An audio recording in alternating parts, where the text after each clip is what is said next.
اهلا بكم فيديو جديد. معاكم مارو. احنا النهارده هنعمل فيديو اتكلم فيها عن احلام الشباب او احلامي انا كشاب كنت جاي هنا في امريكا، وايه الحاجات اللي صعب احققها او حاجات سهله شويه، او ايه الحاجات اللي انا حققتها، واقول لكم ايه هي الطرق والحاجات السهله بالنسبه ليا وحصلت معايا. فالفيديو ده هيبقى مهم ليكم جدا جدا جدا، او كل الشباب اللي في سني، واحنا كلنا شباب بنبقى عندنا طموحات وحاجات عايزين نعملها. فما تنساش تعمل لايك وسبسكرايب، اشترك في القناه وتعمل فولو على الانستجرام، ويلا بينا نبدا الفيديو من غير كلام كتير. طيب فينا في الفيديو ده هتكلم فيه عن الاحلام والطموحات والحاجات اللي احنا بننسى نحققها، وخصوصا ان احنا بنيجي امريكا ممكن عشانها. طيب اول حاجه هتكلم عليها، لو انت عايز تحقق حلمك اللي هو بتجيب العربيه اللي انت نفسك فيها والكلام ده كله، تمام. فنمسك اول حاجه هي العربيه. العربيه هنا في امريكا سهله بس مش سهله قوي، لان انت لو عايز عربيه غاليه بي ام دبليو، مرسيدس، عربيات اللي هي زي كده يعني، تمام، وتطلع في اللكزس والكلام دوت، تمام. لازم يكون عندك كريدت سكور كويس، تمام، او بقالك على اتليست 3 سنين ولا حاجه او سنتين بتعمل فلوس حلوه في الشغل، عشان الفلوس بتاعتك اللي انت بتعملها في الشغل لما تيجي تقدم العربيه بالقسط يقول لك ايه ده، الشخص الفلاني بيعمل فلوس كويسه فيقدر يدفع قسط العربيه الفلانيه. فانت في هنا تعرف تجيب العربيه اللي انت نفسك فيها، مش اللي انت معاك فلوس كتيره، لا، انت بتعمل كام في الشهر كتير، تمام. انت بتعمل كام في الشهر؟ مثلا 2000 3 4 5 6 7 8 10، تمام. طول ما انت بتعمل اكتر، كل ما نسبتك ان انت تاخد العربيه اللي انت نفسك فيها بقسط كويس على مده كويسه اكتر، تمام. هي معادله دي اول نقطه بالنسبه للعربيه. فالعربيات هنا تمام بتمشي بالمبدا دوت، ماشي. دي حاجه. نخش على النقطه اللي بعديها وهي الايفونز، تمام. الموبايلات هنا في امريكا سهله ان انت تجيبها، مش صعبه يعني. احنا كشباب عند كلنا يعني بنفسنا في ان انت معاك ايفون ومعاك عربيه، تمام، مثلا يعني. فانا هدي لك مثال على الايفون، ان انت هنا الايفونز كلهم بينزلوا كل سنه، وقسطهم حوالي حرفيا بيبقى حوالي مثلا 40 50 دولار في الشهر، ده قسط الايفون يعني. وكلنا هنا بنكيشه يعني ايه؟ يعني ندفع مثلا ايه 500 دولار مثلا، والباقي ايه قسط، او بنكيشه خالص بقى اللي هو بيد اوف، اللي هو انت تحط المبلغ كله 1200 1300 1400 دولار وتنجز منه يعني، تمام. فالايفون هنا لو انت جاي نفسك تجيب ايفون وحاجات زي كده، فصدقني الموضوع سهل جدا. بالنسبه للموبايلات تعرف تجيب موبايل بكل سهوله هنا في امريكا، ايا كان نوع الموبايل، سامسونج او ايا كان نوع الموبايل اللي انت عايزه يعني.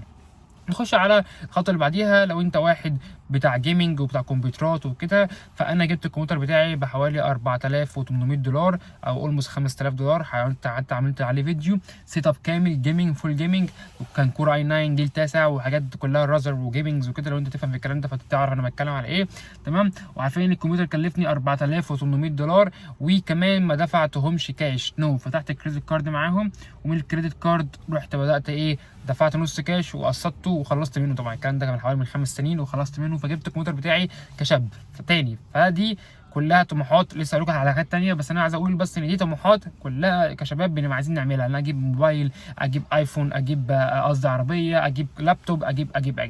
المهم بعد كده اتجهت لموضوع اللابتوب، وجبت لابتوب ابل برضو، وكان عامل حوالي 2000 وشويه. وده الصراحه جبت دفعت نصه كاش وقسطت الباقي، وبرضو خلصت من القسط اللي عليه وريحت دماغي.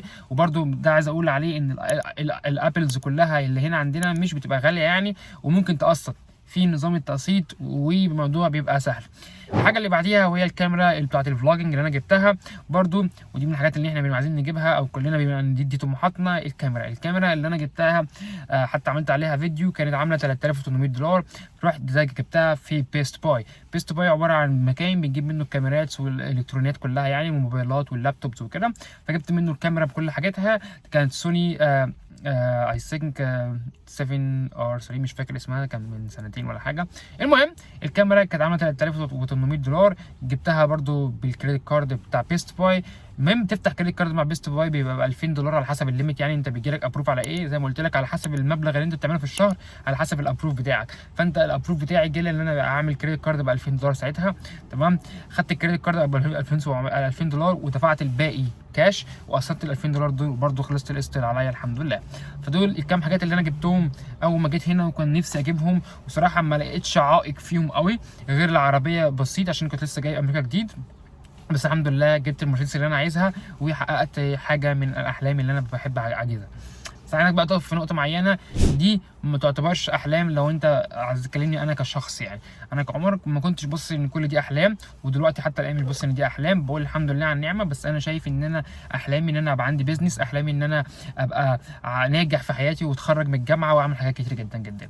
المهم دي من الحاجات التانيه، في ناس تبقى احلامها هي الدراسه، فبرضه عايز اقول لك ان الدراسه هنا سهله جدا جدا جدا، تمام، وتقدر تدرس اللي انت عايزه. وحتى لو الدراسه ديت مبلغها غالي، بتيجي بعد ما تخلص مده الدراسه بتاعتك اللي هي مثلا 5 سنين ولا حاجه، بتقسط المبلغ اللي هو مثلا 50 60 70 الف دولار دوت. تقول لي ده مبلغ كبير جدا، لا، انت بتقسطه على 50 دولار في الشهر، 20 دولار في الشهر، 30 دولار في الشهر، لحد 30 سنه، 40 سنه، 50 سنه عادي، تمام. فما تقلقش في موضوع الدراسه، الموضوع بيمشي سهل جدا جدا جدا، تمام. وكمان هتحقق حلمك ان انت تخش اي كليه نفسك تخشها، زي ما احنا مثلا في مصر مع احلامنا نخش هندسه وطب والكلام ده كله. انت احلامك هتحقق هنا عادي من غير ما انت تبقى عامل مجهود وثانويه عامه وتعب ودروس ومصاريف والكلام ده، لا، هتروح عادي وتقدم الجامعه عادي وتخش الجامعه عادي وتختار الجامعه اللي انت عايزها والكليه اللي انت عايزها، فما تقلقش من نفسك. بس انا عايز اقول لك تاني، دايما تاخد بالك ان دي مش طموحات، دي حاجات عادي انت بتعملها هنا، تمام. وطموحاتك هي ان انت تعمل بيزنس، تبقى عندك يعني كل جامعتك وكليتك وحاجتك ومخلص ومرست حاجه، دي احلام وطموحات. وان انت تعمل حاجات تانية غير الحاجات العاديه دي هنا حاجات عاديه، ان يبقى واحد معاه عربيه او معاه تليفون او كده. بس انا بقول عليها عشان احنا كلنا في مصر بقى عندنا طموحات ان احنا نجيب الايفون، هو غالي في مصر جدا جدا، نجيب عربيه اللي احنا غاليه غاليه جدا جدا جدا في مصر، نخش الكليه اللي احنا عايزينها هي غاليه غاليه برده جدا جدا في مصر، تمام. دي كده كان بوينت انا حابب اتكلم عليها. البوينتات اللي بعديها، ودي حاجات انا كنت برضو بحبها وكلنا اصلا بنحبها كشباب في سننا في العشرينات، تمام، والثلاثينات برضو عشان ما انساش الناس دول، تمام، اللي هي السفر. كلنا عايزين نسافر، وكلنا عايزين نروح مثلا نيويورك، نروح لاس فيجاس، نروح مش عارف هنا، نروح هنا، نروح هنا، نروح هنا، تمام. السفر هنا جوه امريكا بيبقى رخيص، بس مش رخيص قوي، يعني مثلا التيكت بتبقى على 200 دولار 300 دولار بالطيران جوه امريكا، تمام. والمصاريف هنا بتبقى معقوله، يعني مش رخيصه ومش غاليه، ان انت بتقدر تروح الحفلات اللي هي المشاهير اللي انت عايز المغنيين ومش عارف ايه ولا بلا وكل الكلام ده. كلنا بنروح المشاهير اغانيهم ونتفرج والحفلات وي وي وي وي بتبقى غاليه زي ما انت متخيل يعني، تمام. فدي احلام احنا كنا لنا كشباب بنحب نعملها، وكلنا بنروح نعملها او اللي عايزين نعملها يعني، تمام. وبرده ايه ماتشات الكوره والاستاد ومش عارف ايه، خصوصا ان انت عارفين ان ميسي هنا جه بيلعب في انتر ميامي والحاجات زي كده، فالتيكيتات الكوره وهو بيلعب هنا والناس عايزه تدفع، كل دي اجواء حلوه كلنا نبقى مبسوطين بيها. فكل دي كانت احلام مش احلام، او احنا كنا دايما بنحب نبقى عايزين نعملها.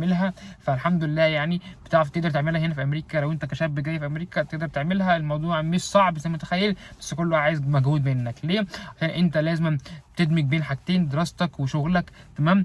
دراستك اللي انت مهتم بيها عشان انت اليوم من الايام لازم تشتغل بشهادتك عشان تعمل فلوس كويسه، وشغلك اللي هو بيبقى لازم تدور على حاجه تعمل لك فلوس كويسه، تمام. وفي نفس الوقت تكون انت شغال مع الجامعه دي، فالفلوس اللي بتجيلك دي تقدر تخليك تعمل الحاجه دي، فاهمني؟ يعني انت بتدرس في نفس الوقت عايز مرتب كويس من شغلانه كويسه، تمام، تخليك تجيب الحاجات اللي انا قلت لك عليها ديت باريحيه، ما تاخدش انترست او فايده عليها كتير كالعربيات وي وما تاخدش اقساط كتيره. يعني ممكن الاقساط هنا بتختلف من شخص لشخص، في شخص ممكن يدفع نفس الحاجه بتاعتك قسطه 20 دولار انت تدفعها 100، فاهمني؟ فده بيتبني على السكور كريدت بتاعك، وبيتبني على انت مرتبك قد ايه في الشهر، تمام، وبتدفع قد ايه ايجار في الشهر.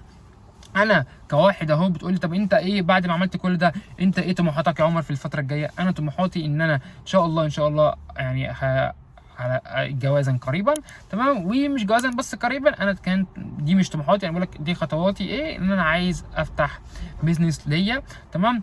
واهتم شويه بالسوشيال ميديا او اليوتيوب يعني، تمام. عشان انا في ناس كتير جدا بتبعت لي اسئله، وانا بحاول از ماتش از كان ان انا ارد واعمل فيديوز او حاجات زي كده.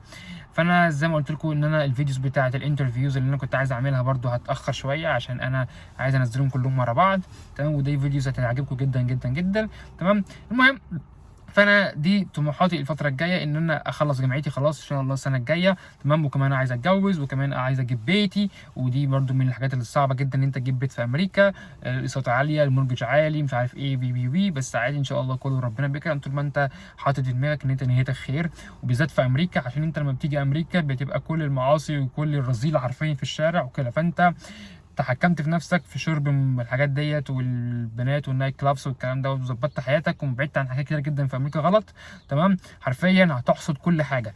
بس انت هتعمل او هتعيش عيشه غيرك، تمام، صدقني كل حاجه هتضيع من تحت رجلك، تمام. وفي امثله كتيره جدا عرب بيبقى بيشوفهم هنا في امريكا بيبقوا يعني حالاتهم ضايعه بسبب ان هم انساقوا او راحوا في اتجاه هو مش اتجاه الصحيح. ده كان الفيديو. just تعمل لايك وسبسكرايب وتشترك في القناه وتعمل لي فولو على الانستجرام. و thank you guys و see you guys next video. سلام.